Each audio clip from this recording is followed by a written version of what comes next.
true desire in the heart for anything good is God's proof to you, sent beforehand to indicate that it's yours already. I'll say it again. True desire in the heart, that itch that you have, whatever it is you want to do, that thing that you want to do to help others and to grow and to make money, that desire, that itch, that's God's proof to you, sent beforehand already to indicate that it's yours. And anything you want good, you can have. So claim it. Work hard to get it. When you get it, reach back. Pull someone else up. Each one, teach one. Don't just aspire to make a living. Aspire to make a difference. It's always a result of a commitment to excellence, intelligent planning, and focused effort. I don't know which one of those are the most important. I'm not really sure if it's the excellence, right? Everything we do, 120%. Look, you're not going to be the best. You're not going to catch the best if you're not intentional and deliberate. And there are those of you in your space, and whatever you're trying to do, you don't even represent the best in your space, and you're still not giving 120. You're trying to catch the guy, you're trying to catch the female, that's the best. And you're waking up and giving me 70%. You're giving me 80%, but yet you have these dreams that you're going to be the best. How? You're still watching TV.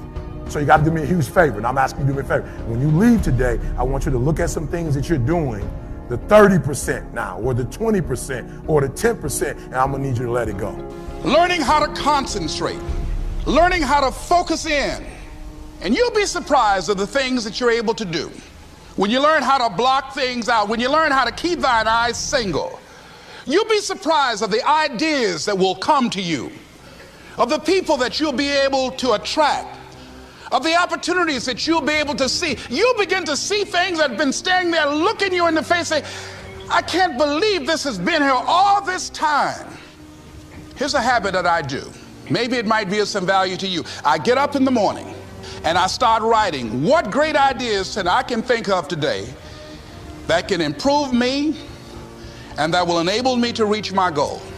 And I just let my mind flow. Sometimes I write 15, 20 ideas. Some days it's more difficult than others. One idea can change your life. One idea can turn your life around. Fail big. That's right. Fail big. You only live once, so do what you feel passionate about. Take chances professionally. Don't be afraid to fail. There's an old IQ test, was 9 dots, and you had to draw 5 lines with a pencil within these 9 dots without lifting the pencil.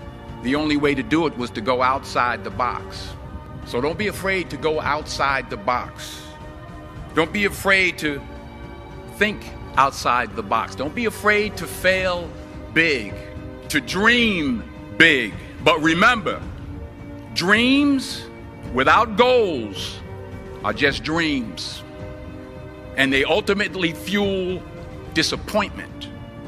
So have dreams, but have goals. Life goals, yearly goals, monthly goals, daily goals. I try to give myself a goal every day. Simple goals, but have goals. And understand that to achieve these goals, you must apply discipline and consistency.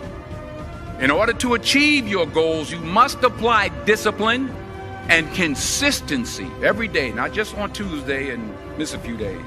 You have to work at it every day. You have to plan every day. You've heard the saying, we don't plan to fail, we fail to plan.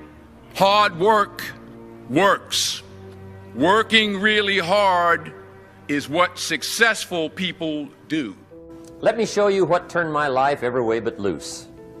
Setting goals. Here's what can easily happen if you don't set goals. It's easy to let life deteriorate into making a living instead of designing a life. And we all have a choice. Make a living or design a life. It's easy to get trapped by economic necessity and settle for existence rather than substance. That's easy. But the best advice I can give you on how to break out of that trap is to learn how to set goals. Mr. Shoaff put it to me this way. He said, Jim, if you had enough reasons, you could do the most incredible things. I never forgot how he put that. If you have enough reasons. See, reasons will change your whole life. Mr. Shoaff said to me, he said, Mr. Rohn, I think you've got plenty of intelligence, you've got plenty of talent, you've got plenty of ability. Probably what you lack is plenty of reasons. He said, I don't think your current bank balance is a true indication of your level of intelligence. I was happy to hear that. He said, I think you're much smarter than your present bank balance indicates. And that turned out to be true. I was much smarter. But of course my first question was, well then why isn't it bigger? And he said, you don't have enough reasons. You've got enough intelligence, but not enough reasons. So see, reasons can change your life. Here's what else I found out. Reasons come first, answers come second. You don't get the answers to do well till you get the reasons. Life has a mysterious way of hanging on to all the answers and only gives them up to the people that are inspired by reasons. So reasons make the difference in how your life works out. Now, what are some of the reasons for doing well? Let's go through a quick list called Reasons for Doing Well. First is personal reasons. Some people do well for recognition. Some people do well for respect. Some people do well for the way it makes them feel. They love the feeling of being a winner. Those are good reasons. I have some millionaire friends that keep working 10, 12 hours a day, making more millions. And it's not because they need the money. It's because they need the joy and the satisfaction and the pleasure that comes from being a constant winner. And see, it's not just the money anyway. It's the journey, not the money. Once in a while somebody says to me, boy, if I had $1 million, I'd never work another day in my life. That's probably why the good Lord sees to it they don't get their million, right? They'd quit. They'd quit. Next is family reasons. Some people do extremely well for other people, and that's powerful. Human beings can greatly affect each other. Sometimes we will do things for somebody else we will not do for ourselves. We're made that way. I met a man one time who said, Mr. Rohn, to do all the things I want to do with my family around the world, he said, I got to have at least $250,000 a year. I thought, incredible. Could a guy's family affect him that much? And the answer is, of course. How fortunate are the people that find themselves greatly affected by somebody for personal achievement. And we are affected.